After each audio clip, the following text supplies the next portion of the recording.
Hi, this is Heather, and it's Stress-Free Thursday, week 1, foundation week. So we're going to talk a little bit about stress, what it is, what are some things that stress can cause, and just kind of pinpoint a couple things that you can do to help reduce your stress today. So let me share the screen. Okay. Give me a moment. Okay, so Stress-Free Thursday. Everyone's got stress, right?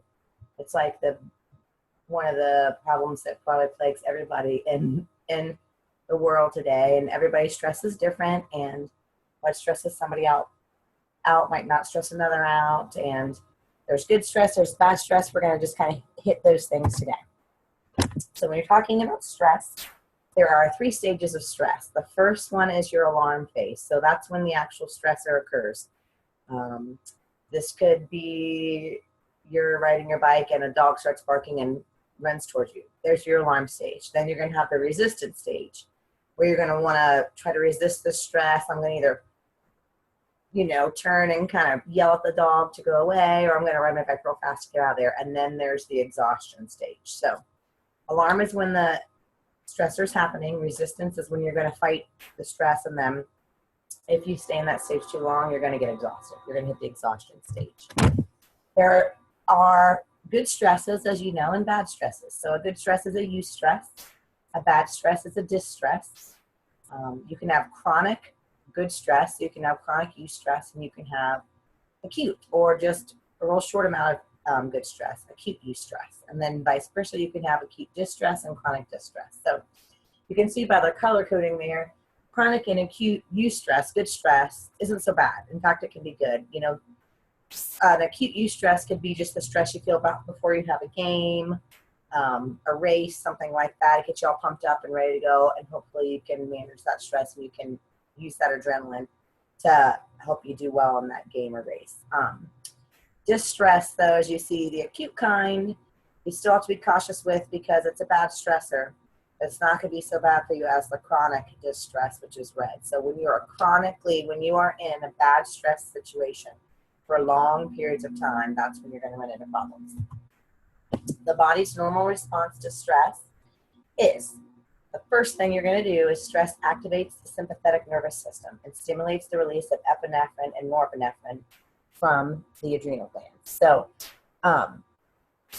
I've made mention in some of our earlier videos that one of my issues I had years ago when I started seeing a holistic doctor was my stress. I was stressed. I had anxiety issues. And what they did was they checked on my neurotransmitters, which are basically the chemicals in your brain that tells your body what to do. And my norepinephrine was like 105. And the normal range should be between 35 and 45. So it was way, way, way up there. And that's because I had just been in a stress situation for a long time. That can be a lifestyle thing, and we'll talk more about this in the weeks to come. It could be a hormonal thing. The fight or flight response is triggered when you have that stress response, and it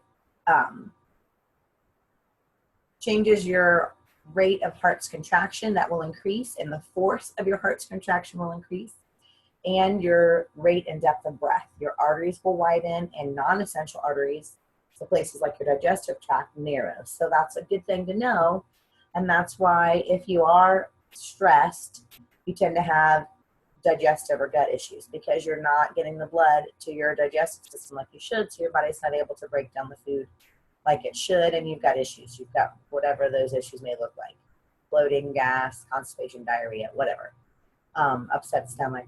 So that's going to happen, and in that fight or flight response. And the problem is, it's good if you're actually going to, if a lion's chasing you and you need to run and get out of there, you don't want your blood going to your digestive system. You want to go to those muscles and go to your heart and your lungs and take you out of there. But it's bad when you stay in that chronic distress for so long, and you're not needing to have that blood flow regulated that way. Also, when you have the fight or flight responses, you see this guy down here, you're going to have the pulse is going to increase, your blood pressure, your blood sugar, your blood fats, your respiration, your sweating, all those kind of things. So all that happens in a normal reaction to stress. And then the third thing your body's going to do when you deal with stress, so it's going to go through those changes. It's going to have the fight or flight, and then the third thing it's going to do is return to homeostasis. That's in the normal world. That's what we want it to happen, and that's after the fight is ended. And that homeostasis is the balancing of your, as you see there, your central nervous system. So it's a sympathetic, which is your gas pedal that makes things go, like the lawnmower you might hear outside. The gas is making it go, and the parasympathetic, which is more like the brake pedal, which stops things. So most people's problems with stress is that they stay way too long in the sympathetic side, where the fight or flight response is going on.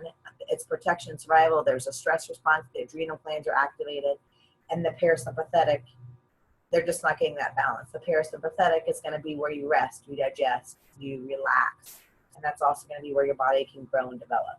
So when we stay in stress for long periods of time, we don't have that normal reaction. We don't go back to homeostasis. You're going to see some things happen, like physiological effects of chronic stress. So physiologically, you're going to see all these things happening. Grinding of teeth, the blood pressure is going to be a big problem. Your heart rate's going to be higher. You're going to have things like anorexia can come out from that physiological side of stress. Fatigue, tightness of chest, headaches, indigestion, just all these kind of things. Reduced interest in sex, accident proneness, all these things. Those are physiological effects of chronic stress. There are emotional effects too. So if you stay stressed all the time, you might tend to cry easily, you might be more depressed, you might have anger outbursts, emotional instability, you could be very jealous, have problems concentrating, have a disinterest in activities that you normally would like, be easily startled, have that anxiety, all that kind of thing. And this also can lead to that increased use of drugs and alcohol too that we see so much in our society today, which I personally think that stress is a key factor there. People just don't know how to deal effectively with their stress. That's one of the issues. And then the intellectual effects of chronic stress are you forget things. So when I am stressed out, I forget things. I just make error in math and grammar that I normally wouldn't. You just make the wrong kind of decisions. So that's why they say, if you're in that stressful situation, you might want to take a day, take 12 hours, whatever, separate from the situation, calm down, relax, and then make your judgment. Can't concentrate, don't have as much creativity, reduce productivity, so all those kind of things. And then if you stay in that chronic stage of distress, you're going to be tired. That was in that thing, the stages of stress, you're going to be exhausted. And one of the things that they talk about nowadays is adrenal fatigue. And if you don't know about adrenal fatigue, it's basically when your adrenal glands have been in that fight or flight stage for so long, and they've released so much of that norepinephrine and epinephrine and adrenaline, it's been going, and they're just done. The adrenal glands are done. So some symptoms of adrenal fatigue, you can see a lot listed here.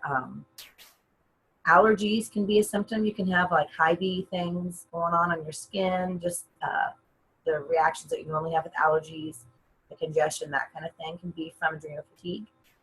Fatigue, of course, you can see the drug addictions, the alcoholism, because people are trying to figure out how to find ways to deal with the stress that they're in all the time. So some symptoms when you get so tired, you can't do it anymore, or those kind of things, people turn to that.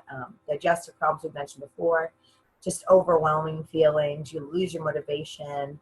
PMS symptoms can be worsened with adrenal fatigue, low blood sugar, all these kind of things. There are some nutrients, though, that are good to know that will help you nourish your adrenal glands. So all the B vitamins, calcium, copper, magnesium, manganese, omega-3 fatty acids, phosphorylated serine, selenium, sodium, vitamin C, and zinc. And the phosphorylated serine is actually one of the things that was prescribed to me to help me sleep, because in my imbalance of things, I had a lot of anxiety, had a lot of hormonal issues. We'll talk more about hormones at another time. But I wasn't sleeping very well. So I actually take phosphorylated serine every night. And when I don't, I can tell a difference. And serine is just an amino acid. And it's just, when it's phosphorylated, it is just made in that form so your body can absorb it better. So sometimes to balance your body out, you just need to eat the right things. We talked about nutrition on Monday. So it's just getting the right things, supplementing when you need to with a multivitamin, multimineral. We'll talk more about supplements another time too. And then ways to reduce stress. So it's Stress-Free Thursday, right? Exercise. We talked about that for our Workout Wednesdays. So exercise. Find an exercise that you like to do, that you enjoy, and do it, because exercise is a great way to reduce stress. That is something I gravitated towards long ago, and consciously or unconsciously, to deal with the stress that I had going on. Progressive muscle relaxation. So that's going to be where you go through your body. I do this a lot at the end of my yoga classes, and you would start to hit the head, and you think, I'm going to relax the forehead. Now I'm going to relax around my eyes, my nose, my cheeks, my jaw. Relax the scalp, relax down the neck, and then you just move down the body that way. Meditation. So you just want to close your eyes and meditate on a phrase, on a